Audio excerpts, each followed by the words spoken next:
इस वक्त बड़ी खबर कलकत्ता हाईकोर्ट से ममता सरकार को बहुत बड़ा झटका लगा, जहां पर शाहजहां शेख सरेंडर करें। कलकत्ता हाईकोर्ट की तरफ से ये स्पष्ट कह दिया गया है।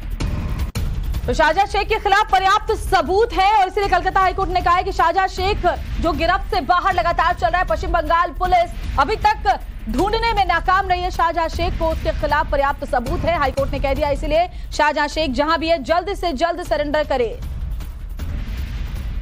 और पूजा हमारे साथ, हमारी संवाददाता सीधे लाइव जुड़ी है। पूजा, सबसे अहम सवाल तो यही है कि इन तमाम गुनाहों का जो मुख्य आरोपी है वो शाहजहां शेख है, फिर चाहे ईडी के ऊपर हमले की बात हो या महिलाओं से यौन उत्पीड़न की, लेकिन शाहजहां शेख है कहां?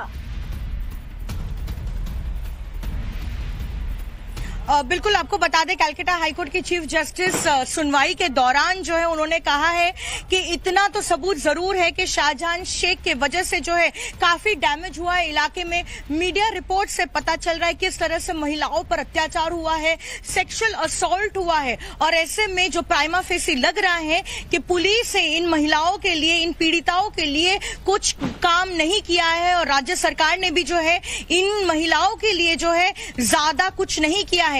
ऐसे में जो मुख्य आरोपी है शाहजहां शेख, वो पिछले कई दिनों से जो है वो फरार है। तो ऐसे में अगर वो आकर सरेंडर करते हैं या फिर कोर्ट में आके अपने आप को प्रोड्यूस करते हैं तो उस दौरान जो है स्टेट पुलिस को मौजूद रहना होगा और साथ ही ईडी और सीबीआई को भी। साथ ही जो चीफ जस्टिस है उन्होंने ये भी कहा है कि ये हमको नहीं पता है, लेकिन ये जानकारी लेनी जरूरी है कि क्या शाहजहां शेख को किसी भी तरह की प्रोटेक्शन दी जा रही कि नहीं। तो अगली सुनवाई में जो है राज्य सरकार को एक एफिडेविट फाइल करके ये तमाम चीजें बतानी होगी कि आखिरकार महिला जो पीड़िता है उनके जो है लिए क्या कुछ किया है पश्चिम बंगाल सरकार और पुलिस ने, जो कंप्लेंट्स दर्ज की गई है। ये रुक करेंगे आपका, लेकिन कलकत्ता हाईकोर्ट से ममता सरकार को दूसरा बड़ा झटका। बंगाल पुलिस हिंसा रोकने में नाकाम रही है।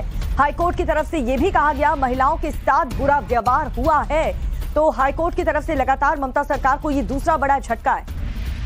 महिलाओं के साथ अभद्रता हुई है, हाईकोर्ट ने कहा है, और ऐसे में पश्चिम बंगाल सरकार जो हमेशा लॉ एंड ऑर्डर के एग्जाम्पल देती है, कहती है कि पश्चिम बंगाल में हमारी जो प्राथमिकता है वो लॉ एंड ऑर्डर है। अब जरा देखिए कि कैसे बेनकाब अब पश्चिम बंगाल की सरकार हो गई है इस पूरे मामले के सामने आने के बाद। पूजा, और क्या कुछ कोर्ट रूम में हुआ कलकत्ता हाईकोर्ट की तरफ से, और क्या तल्ख टिप्पणियां की गई हैं पश्चिम बंगाल सरकार के लिए?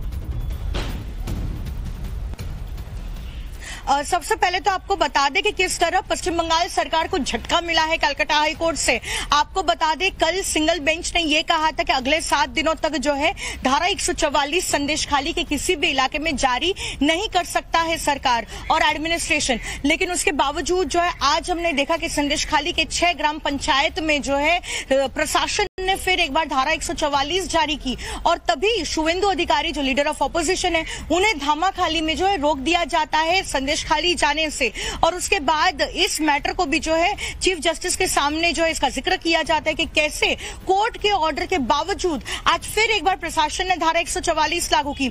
तो कोर्ट ने कहा है कि धारा 144 लागू नहीं होगी, जो पिछला ऑर्डर था चीफ जस्टिस का वही बहाल रहेगा। और जो है शुवेंदु अधिकारी और उनके साथ जो एक और बीजेपी के विधायक है शंकर घोष, वो अपने सिक्योरिटी के साथ जो है संदेशखाली जा सकते हैं, महिला पीड़िताओं से जो है मिल सकते हैं, लेकिन कोई भी पार्टी के कार्यकर्ता जो है उनके साथ नहीं जाएंगे। तो ये पहला झटका था राज्य सरकार के लिए। और दूसरा झटका ये कि उन पर सवाल किया गया कि आखिरकार पुलिस ने क्यों कोई कड़ा रुख नहीं अपनाया है और इतने दिनों से जो मुख्य आरोपी है शाहजहां शेख अब भी फरार है। सही कह रही हैं आप पूजा, शाहजहां शेख की भनक अभी तक वहां की स्टेट पुलिस को नहीं है कि वो कहां पर छिपकर बैठा है और अभी तक सरेंडर भी नहीं किया गया। एक बार फिर से अभिषेक का रुख कर लेते हैं। अभिषेक, फिलहाल वहां पर क्या चल रहा है? क्या शुवेंदु अधिकारी वहां से रवाना हो चुके हैं जहां घाट पर वो मौजूद थे? इधर हरिंदर भाई देखिए, बिल्कुल यहाँ पे संदेशखाली जो शुवेंदु अधिकारी हैं वो अब पहुंच चुके हैं।